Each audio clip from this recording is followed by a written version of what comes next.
Dance, പാട്ട്, raid, charity, ചായപ്പൊടി, ഭാഗ്യക്കുറി വിൽപ്പന, കള്ളുഷാപ്പ്, ഇറച്ചിക്കട, 1000 ഏക്കർ, അങ്ങനെ അങ്ങനെ എങ്ങനെ നടന്ന മനുഷ്യനാ. ഇതിപ്പോ ഡ്രസ്സ് മാറണ്ട, നമ്പർ ഇട്ടാ മതിയെന്ന് പറയുന്നു നാട്ടുകാർ. ഒരു ചെറിയ പെൺകുട്ടിയെ സൈക്കിളിന്റെ ബാക്കിലിരുത്തി പറഞ്ഞ അന്നത്തെ ആ ഡയലോഗ്. നാളെ ഖത്തറിലേക്ക് എന്റെ കൂടെ ഉണ്ടെന്ന്. അങ്ങനെയാണെങ്കിൽ ഒരു ഗ്യാരണ്ടി, നമ്മൾ അവിടെ പോയി കളിച്ച് കപ്പടിച്ച് ഒരു കപ്പുമായി തിരിച്ചു വരും. ഇപ്പൊ ഞങ്ങൾ 2 പേരാണ് പോണത്. തിരിച്ചു വരുമ്പോ 3ാമതൊരാളുണ്ടാവും. വാത്സല്യം കൊണ്ടായിരിക്കില്ലേ ഏതോ ഒരു പാവം ചേട്ടന്റെ കടയിലെ പഴംപൊരി എടുത്ത് നടത്തിയ ഒരു പുകഴ്ത്തൽ.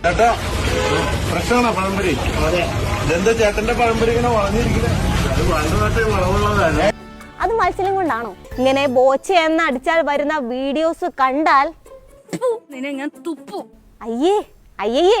അറസ്റ്റിന് ശേഷം ജാമ്യം നിഷേധിച്ചെന്നറിഞ്ഞപ്പോൾ അയ്യോ അമ്മേ എന്നൊരു പോക്കായിരുന്നു ബോച്ചെ കോടതി മുറിയിൽ. പ്രഷർ കുറഞ്ഞതാണ്, എങ്ങനെ പറയാതിരിക്കും. പ്രതീക്ഷിക്കാത്തത് അസ്ഥാനത്ത് കിട്ടുമ്പോൾ പ്രഷർ കുറയും, സ്വാഭാവികം.